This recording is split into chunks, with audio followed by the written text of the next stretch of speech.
Eu convido o professor Fábio Tosi, do Instituto de Geociências da UFMG, coordenador do Observatório das Plataformas Digitais, que vai falar sobre esse assunto. Obrigado. Vamos sentar aqui, por gentileza.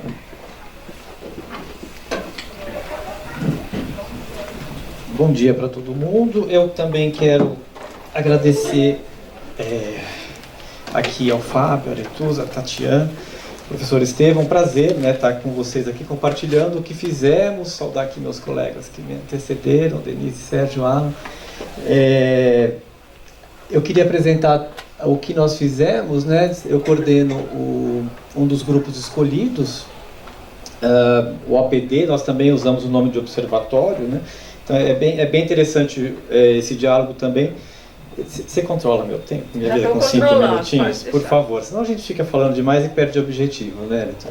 E a ideia do observatório também nos cativou, né? Porque também esses temas transdisciplinares, né, como eles exigem, né, que todas as formações disciplinares se reconectem, né? Então, o que foi o ensejo, e é o ensejo do EAT, evidentemente, e também do nosso grupo e dos grupos aqui que os colegas apresentaram antes, né? Então a ideia do observatório também, né, de observar as plataformas digitais, né? E esse fenômeno das plataformas digitais, que é uma noção bastante vaga, né? Evidentemente a gente sabe que é um nome que vem especialmente por um viés corporativo, né? Que as empresas se definem como plataformas e isso já trazendo alguns resultados, né? A gente conseguiu avançar bastante com a equipe, que eu já vou apresentar, em debates que mostram como há uma tentativa de camuflagem muito evidente, né, das grandes corporações que são cada vez mais globais, né, como a gente fala em GAFAM, né, Google, Apple, Facebook, Amazon, Netflix,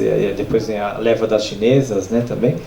Mas, bom, uma camuflagem, né, de não se identificar em setores que são tributáveis, que são controlados por políticas nacionais, né, evidentemente a gente vai falar mais um pouco aqui sobre as plataformas de transporte, né, como o caso da Uber e da chinesa 99. Mas, bom, então tem uma questão que é bem latente, que é essa de pegar um nome que está em voga, né, que permite, portanto, diversos olhares disciplinares e fazer essa convergência a partir da ideia de um observatório, né, que seria um pouco uma ideia de um grupo de estudos, né, também em formação, né, como o Sérgio falava, né, sobre a transição digital, porque no fundo é disso que se trata, há algumas décadas já, diga-se de passagem, né, esse fenômeno da plataformização, como fala aqui o Carlos D'Andrea, meu colega que participou, que nos ajudou muito aqui no grupo, ou isso que a gente chama na geografia de período técnico científico informacional, né, que se constitui lá desde o final da Segunda Guerra, grosso modo, né. Mas, bom, esse fenômeno, então, tem a ver diretamente com a digitalização de diferentes esferas. A gente pode fazer esse recorte, né, e foi o que a gente procurou fazer nesse tempo, né, a partir de temas de entrada, né. Isso é muito importante porque a gente tem que verticalizar, né, em algum momento a gente tem que verticalizar para poder fazer as pesquisas empíricas, né, que exigem também um diálogo tanto com bibliografias já estabelecidas, quanto também com grandes temas, né, inclusive de orientação institucional, que é o que os colegas aqui acabaram falando. Em algum momento a gente sempre volta para a instituição como porto seguro ou como ponto de partida, né? Mas as relações socioespaciais vão se redesenhando a partir da digitalização, né? Nós passamos, e também é bastante didático, a questão da pandemia, né, e da normalização, que nós já estamos convivendo com ela, né, esse processo de normalização das plataformas digitais no cotidiano da vida acadêmica e da vida docente, né? Então, aquilo que para nós era eventual passa... Deixa eu te ajudar. Obrigado pela gentileza. Eu não sou canhoto, então fica um pouco mais difícil. Obrigado.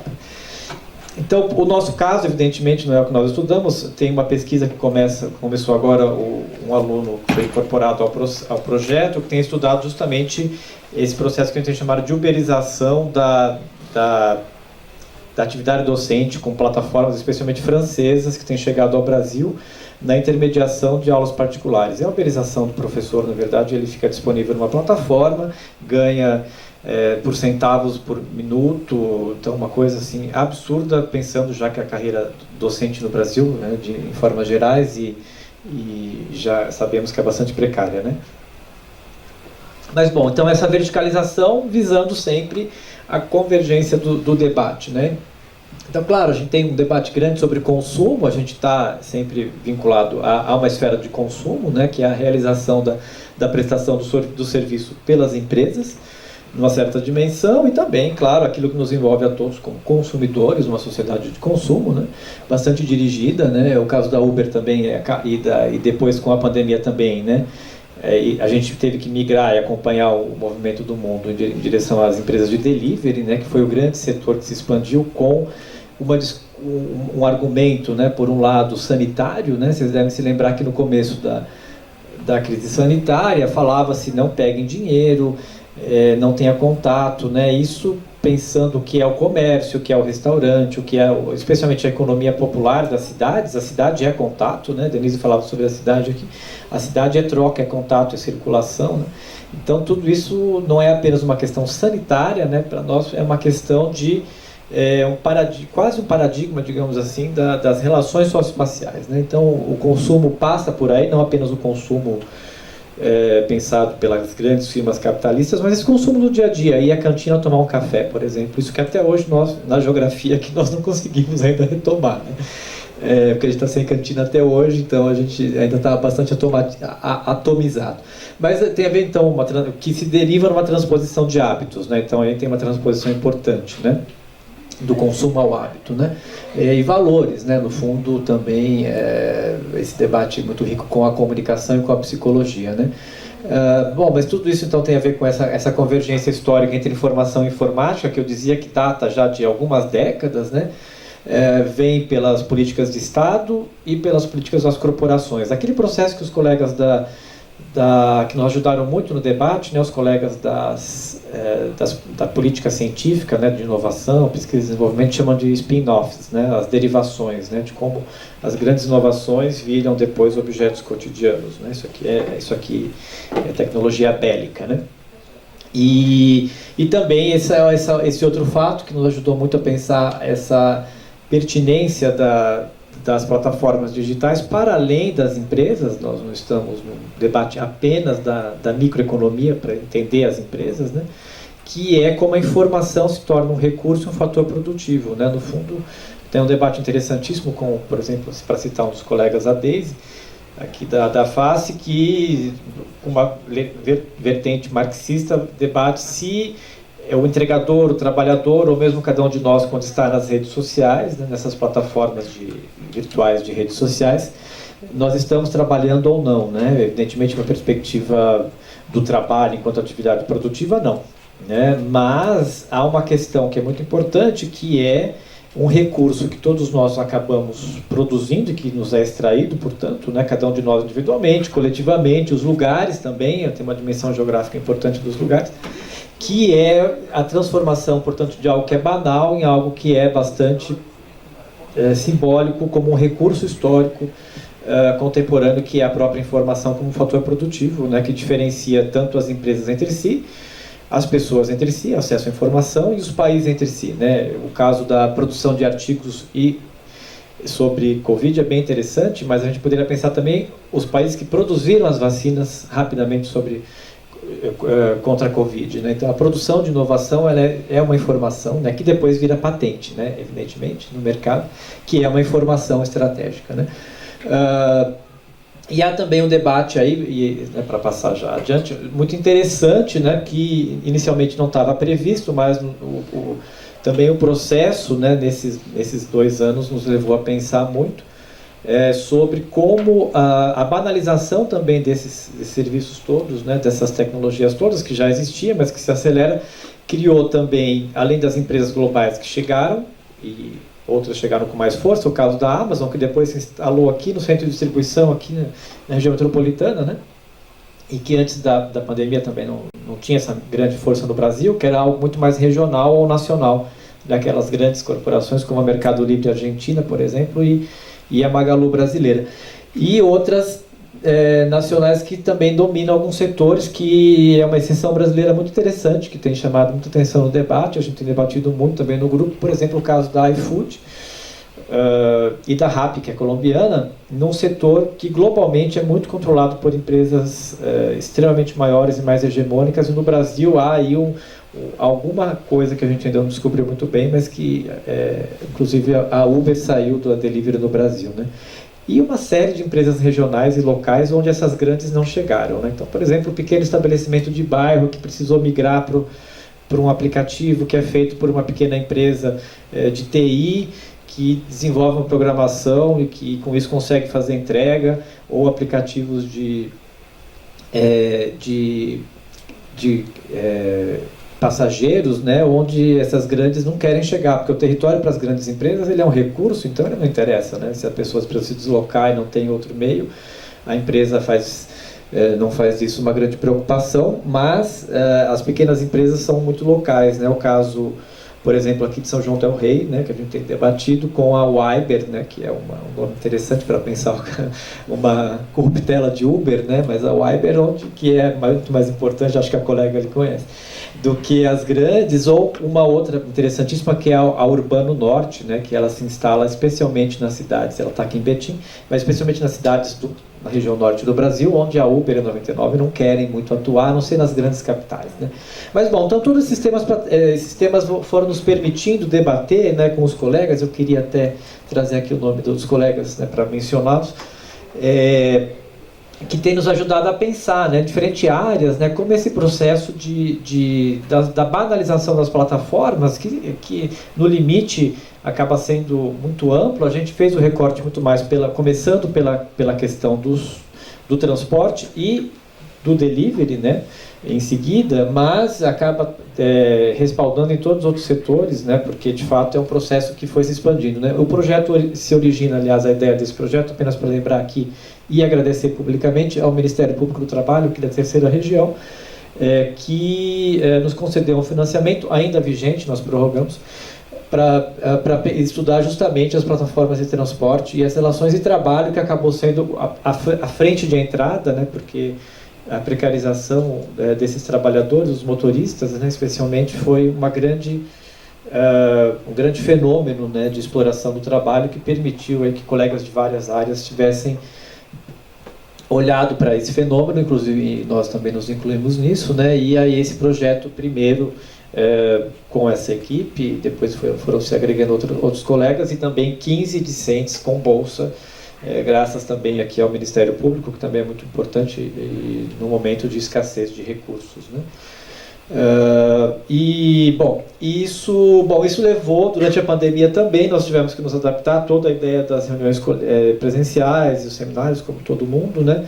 E aí nós rapidamente migramos por uma ideia do observatório se tornar algo ainda embrionário, evidentemente, porque ainda é a ideia da universidade, estar refletindo e pensando também coisas no nosso tempo, né, e com os nossos meios, né. A maior parte do que fazemos é com a ajuda de alunos, com bolsas muito pequenas e sem recursos, por exemplo, para manutenção de servidores e coisas do tipo, que a gente espera ter em algum momento, né. A gente migrou então para um site, né, que a gente mantém, que precisa ser atualizado, diga-se de passagem, mas essa ideia do Observatório das Plataformas Digitais, para ser um pouco esse campo virtual de memória, né, das discussões, dos projetos, né. E também nós partimos, né, apresentando de alguns dos resultados alcançados, digamos assim, né. Nós partimos então, aqui está o site. Convido todo mundo, ele tem uma parte de organização de matérias e tudo mais, como a ideia de um observatório mesmo, né, de acompanhamento, e tem também, o que nós fizemos também foi um seminário virtual, inclusive que fez parte, né, dos seminários do EAT aqui do ano passado, e ele era um pouco maior, né, então nós tivemos 8 encontros de maio a agosto, e todos transmitidos também pelo YouTube, onde ficam registrados. Isso permitiu um alcance bem grande, diga-se de passagem. A gente ficou bastante feliz com o resultado, uma visibilidade que é interessante, né? Uma visibilidade no sentido das conexões que se estabeleceram com colegas de áreas e de regiões distantes, que que a princípio não poderiam estar presentes no seminário presencial, né? Então também foi uma experiência muito bacana, né? Aqui apenas a divulgação que nós fizemos, também sempre com o apoio dos alunos e tudo mais, né? O projeto ainda tem, né? Bom, e aí também aqui com o Carlos D'Andrea, que participa do grupo, nós fizemos aqui a convite do nosso pró-reitor do Mário, fizemos a participação do FMG Talks, que foi bem interessante também para debater esse tema, né? E parece que foi um dos momentos bem bacanas, porque né, bacanas para nós da equipe, evidentemente, porque é o reconhecimento da pesquisa, né, vindo pela pró-reitoria que nos deixou muito lisonjeados, né, a mim e também ao Carlos. E aí também uma outra questão que nós fizemos, né, e aí um pouco para falar, não vou me aprofundar, mas né, as pesquisas que esses discentes fizeram, algumas delas são de levantamento de dados, e primários e secundários, entrevistas qualitativas, né, que depois se derivaram TCCs e iniciações científicas e agora também mestrados, mas também a produção as entrevistas, por exemplo, permitem que a gente tenha captura de tela dos motoristas, né, que dão uma dimensão bem interessante. Esse R faz o quê, Fábio? Ele é o laser? Obrigado. Eu não quero tirar da apresentação, né? Que dá uma dimensão bem interessante dessa geografia das plataformas digitais, né? Porque elas são, especialmente a parte do transporte, que é muito didático para a gente conseguir debater. Dois temas são muito caros para toda a sociedade, né? Que é a gestão pública do território e dos transportes e da mobilidade. Um grande tema que, diga-se de passagem, nós carregamos desde 2013. Né? Não quero lembrá-los também que aqui em Belo Horizonte nós estamos passando por um processo que, grosso modo, seria quase um lockdown das empresas de transporte de ônibus, que primeiro tiraram os cobradores ilegalmente, agora tiram os horários de ônibus. Eu sou usuário de ônibus, né? Então eu tentei vir de ônibus hoje porque eu insisto, né? Que é uma... solidário também. E não consegui, no final tive que pegar um táxi para um Uber, né, que é o táxi. Que seja, são... Você veio de Uber? Eu vim de Uber. Tenho que pesquisar. Gravado, viu? Tá gravado. A gente vai editar. Porque é simplesmente uma situação caótica, né? E é muito interessante, porque como que uma das maiores cidades, uma das cidades mais ricas do Brasil, passa por um processo como esse há meses, né? O que é muito interessante, porque é a cidade sempre que vai ser chamada a responder, a classe trabalhadora, né? Nossos alunos, né? Eu dei aula ontem à noite, estava aqui no campus até às 10h30, eu peguei ônibus 10h15, e os alunos desesperados, porque eu não acabava a aula e eu esqueci de olhar o horário. 10 horas os alunos falam: professor, o ônibus passa em 3 minutos e depois é só às 11. Né? Então, ou seja, a gente está criando um problema, né, que a gente não consegue resolver. Mas, bom, é a cidade que é chamada a atender, né, claro. Então, a gente tem produzido algumas questões. Claro, aqui a questão do delivery também é muito interessante, né? Nós, junto com a uberização dos motoristas, depois a entrega é hoje o grande tema, né? Provavelmente. E aí nós temos produzido uma cartografia também bem interessante, não vou entrar em detalhes aqui, mas só para mostrar que tem um trabalho também cartográfico que nos dá uma visibilidade, né? Tudo isso parece que dá uma materialidade a isso que aparentemente é digital e parece que está numa nuvem, né? E que no fundo envolve corpos explorados em condições bastante precárias, que tem que são esse eu queria mencionar esse, né? Esse é considerado uma área de risco pela 99, já que eu falei da Uber, agora eu falo da 99. Uma área de risco onde o motorista aceita ou não a viagem, e é o condomínio aqui, o IAPI. Então, não é uma área de risco, é um condomínio de habitação social, né? Então, tem toda uma nova estigmatização do território, né? Uma nova criminalização dos lugares empobrecidos, né? Mas, bom, só para concluir aqui, já sei que chegou o meu tempo, e alguns resultados em andamento, só para mencionar, acho que o principal deles eu nem coloquei porque eu iria falar, é a pesquisa de campo, que teve que ser postergada junto com o DIEESE, São Paulo e Belo Horizonte e Brasília, que tem nos apoiado no desenvolvimento de uma metodologia para fazer as pesquisas de campo, né, que seria o nosso grande core empírico de todo o debate que não pode ser feito, que é uma pesquisa de campo usando as próprias plataformas para encontrar os motoristas e a partir disso aplicar questionários. Então nós voltamos agora, devemos fazer nos próximos 3 meses essa pesquisa, com bolsistas também, e concluir todo o projeto até dezembro, né, do Ministério Público, e que está diretamente vinculado ao que fundamenta, como eu disse, os debates aqui para o OPD, né.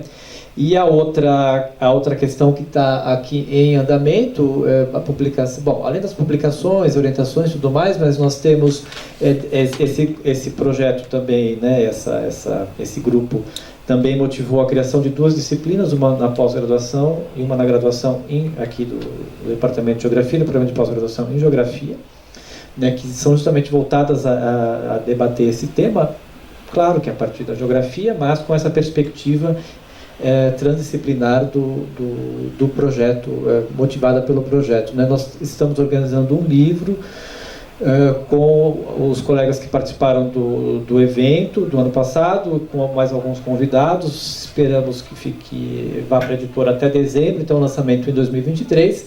E nesse meio tempo, nesse último ano, nós submetemos, e eu sou o coordenador dos 2 projetos aprovados, o Universal CNPq da demanda 2021 e também o FAPEMIG 2021, que foram aprovados. Então isso permite que a gente parte do grupo e continue aí a partir de uma outra convergência e com algum financiamento também, o que é muito importante para a gente poder fazer as pequenas coisas do dia a dia da vida acadêmica, né?